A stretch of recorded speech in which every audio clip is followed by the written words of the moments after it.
ગુજરાતમાં ચાંદીપુરા વાયરસના કેસોને લઈને આરોગ્ય વિભાગ સતર્ક બન્યું છે. ખાસ કરીને 15 વર્ષથી ઓછી ઉંમરના બાળકોને સાવચેત રહેવા અને લક્ષણો દેખાય તો તાત્કાલિક સારવાર લેવા અપીલ કરી છે.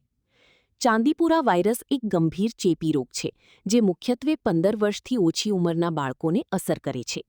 પીડિયાટ્રિશિયન ડોક્ટરના જણાવ્યા અનુસાર આ રોગ સેન્ડફ્લાય નામની નાની માખીના કરડવાથી ફેલાય છે અને ઝડપથી મગજને અસર કરી શકે છે. ડોક્ટરોએ જણાવ્યું કે ચાંદીપુરા વાયરસના મુખ્ય લક્ષણોમાં અચાનક ઊંચો તાવ આવવો, માથાનો ભારે દુખાવો, ઉલટીઓ થવી, આંચકી આવવી, બેભાન થવું અથવા શરીરના કોઈ ભાગમાં લકવાના લક્ષણો જોવા મળવાનો સમાવેશ થાય છે.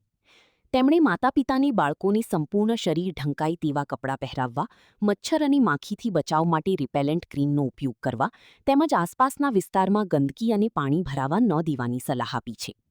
નિષ્ણાતોના જણાવ્યા અનુસાર જો બાળકમાં આવા કોઈપણ લક્ષણો જોવા મળે તો સમય બગાડ્યા વગર તાત્કાલિક નજીકની હોસ્પિટલ અથવા આરોગ્ય કેન્દ્રનો સંપર્ક કરવો જોઈએ.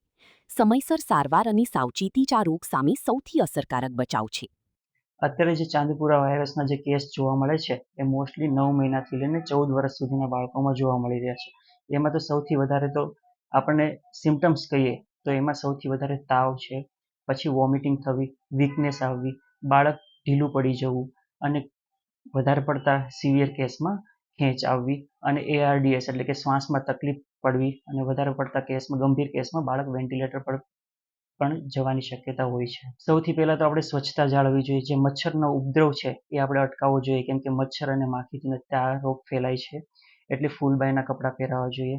આપણે જે સૂતી વખતે છે મોસ્કીટો નેટનો વપરાશ કરવો જોઈએ, કાં તો ઓડોમોસ જે મોસ્કીટો રિપેલન્ટ હોય છે એનો યુઝ કરવો જોઈએ. ખાસ કરીને સ્વચ્છતા જાળવીએ તો આમાં આપણે ખાસ એવી સફળતા મેળવી શકીએ એમ છે. અને વાલીઓ તકેદારી રાખવામાં તો જો પણ નાની અમથી સિમ્ટમ્સ આપણને દેખાય, જેમ કે તાવ, વીકનેસ, વોમિટિંગ એવું કંઈ નાનો અમથો બી આપણને સિમ્ટમ્સ દેખાય તો તરત જ નજીકના પીડિયાટ્રિશિયન કાં તો ડૉક્ટરની સલાહ